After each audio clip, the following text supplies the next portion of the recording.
Hii hapa challenge iliyoambatana na vocha inahusiana na mchezo wa kesho, ambapo Pamba Jiji atakuwa ni mwenyeji akimkaribisha Simba Sport Club.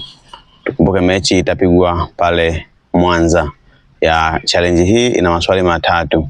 Swali la kwanza litataka washindi 10, swali la pili litataka washindi 10 na swali la tatu litataka washindi 10. Na kila mshindi ataibuka na vocha ya shilingi 1000. Kwa maana hiyo sasa wanahitajika washindi 30.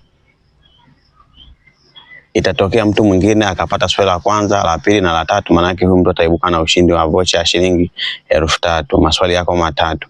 Challenge yenyewe ni hii hapa.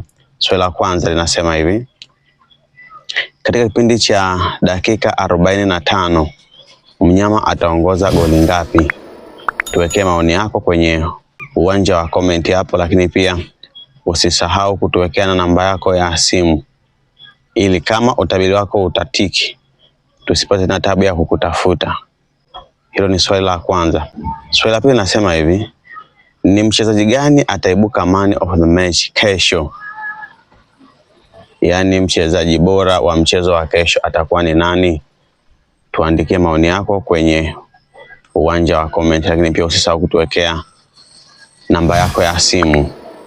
Na swali la mwisho: mnyama atashinda kwa goli ngapi kwenye huu mchezo wa kesho? Tukumbuke yupo ugenini pale Mwanza na mwenyeji ni Pamba Jiji. Hiyo ndo challenge ya leo kuhusiana na mechi ya kesho. Nikutakia utabiri mwema. Asante.